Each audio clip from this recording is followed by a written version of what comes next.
తెలుగు భాష దినోత్సవం సందర్భంగా ఆ భాష విశిష్టతను, దాని యొక్క నేపథ్యాన్ని మనకి ప్రధానోపాధ్యాయుల వారు ఉదయాన్ని చక్కగా వివరించడం జరిగింది. మన తెలుగు భాష గొప్పతనాన్ని మహనీయులైనటువంటి అనేక మంది ప్రాచీన నవీన కవులు చాలా అద్భుత రీతిగా ఒక సంపదను, భాషా సంపదను మనకి ఇక్కడ ప్రవేశపెట్టి వారు స్వర్గలోకంలో ఆనందంగా ఉంటున్నారు. వారు అందించినటువంటి మన భాషా సంపదను మనం ముందుకు తీసుకెళ్లవలసిన బాధ్యత భావి పౌరులైన మీపై ఉన్నది. అదేవిధంగా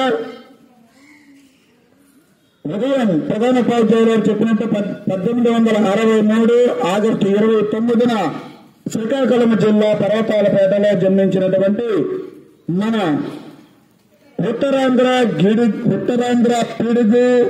గిడుగు రామ్మూర్తి పంతులు గారు ఏ ముహూర్తాన్ని జన్మించారో ఈ రోజు మనం ఇంత స్వేచ్ఛగా చక్కగా అన్ని మాండలికాల్లో ఉన్నటువంటి మన తెలుగుదనాన్ని అక్షర రూపం దాచడమే కాకుండా పుస్తక రూపం కూడా వచ్చే విధంగా గ్రాంధికంబు మీద పిడిగి వేసి గిడుగు గ్రాంధిక భాష మీద పిడిగి వేశారు. వారికి ముందు తెలుగుదేలయన్న దేశంబు తెలుగు ఏను తెలుగు వల్ల బృంద తెలుగు కన్నా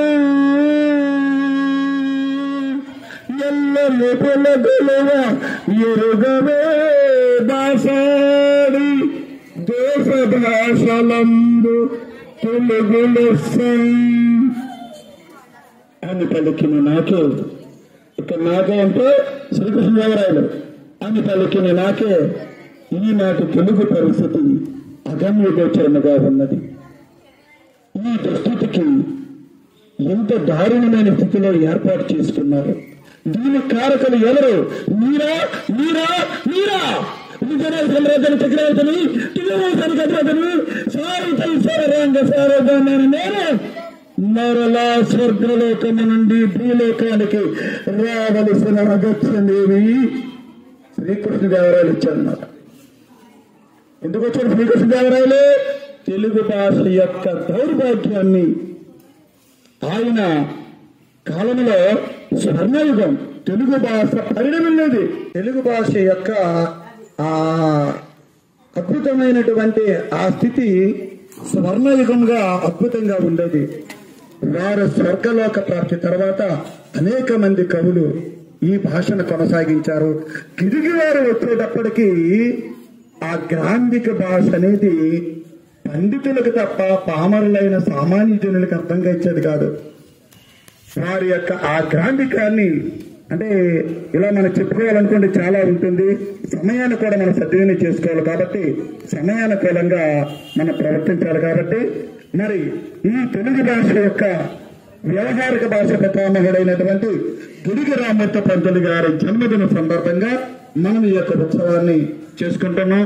అదేవిధంగా హాకీ మాంత్రికుడు ధ్యానచంద్ వారి పుట్టినరోజున కూడా చక్కగా భారతదేశానికి వరుసగా 3 బంగారు పథకాలను ఒలింపిక్లు అందించిన మహాధీరుడమ్మ ధ్యానచంద్ వారి పుట్టినరోజుని క్రీడా దినోత్సవం.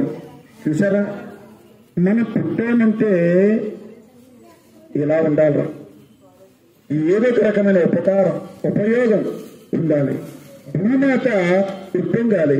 తెలుగు తల్లి గిడుగు వారిని చూసి ఆనందపడుతుంది. అలాంటి మహనీయుని స్మరించుకునే అవకాశం మనకు రావడం చాలా గొప్ప విషయం. విష్ణురాభిరామ వినిరవేమ ఆట వెలదు.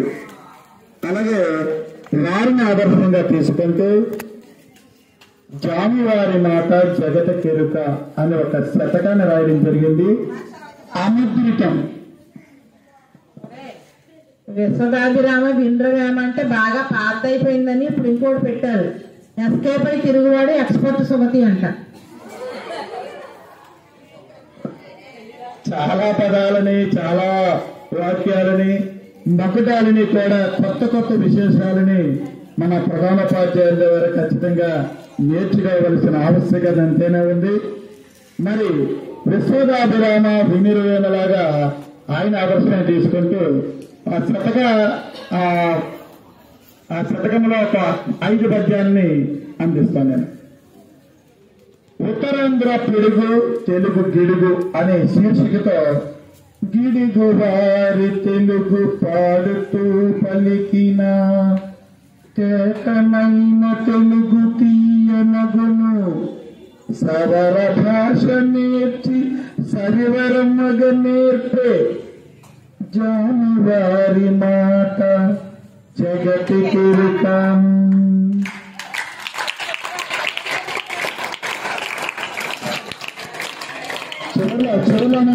చివరిలోనండి మనం మొక్కటి వచ్చిన కూడా అనండి. గిడుగు రామమూర్తి వినోదిరే గిడుగు రామమూర్తి గిరిజనుల గురువై సరళ భాష నేర్పి చరితకెక్కే గిడుగు గుండె నిండ గిరి భాష నిండుగా జామివారు మాట జగతు కిరుక గ్రాంధి కండ మీద గర్జించిన గిడుగు గ్రాంధి కండ మీద గర్జించిన గిడుగు తెలుగు భాష యాస తెలియజేసే కేతనైన భాష తేగలూర తెలుగు జామివారు మాట జగతు కిరుక జామివారు మాట. ఉత్తరాంధ్ర యాస ఉత్తేజపరచగా ఉత్తరాంధ్రులెంత ఉత్తమంబు ఉన్న మాట తెలుపు ఉత్తరాంధ్ర గిడుగు జామివారి మాట జగతు కిరుక. అంటే మీకు కొత్తగా చెప్పలేదు, 2 విషయాలు చెప్తున్నాను. జామివారి మాట అద్భుతం కాదు, 2 విషయం చెప్తున్నాను. గ్రాంధి కందు మీద గిడుగు రేస పిడుగు ఉత్తమైన తెలుగు రుర్విలేన రామమూర్తి పలుకు రాజుల్లును జగతు చివరగా జామివారి మాట జగతు కిరుక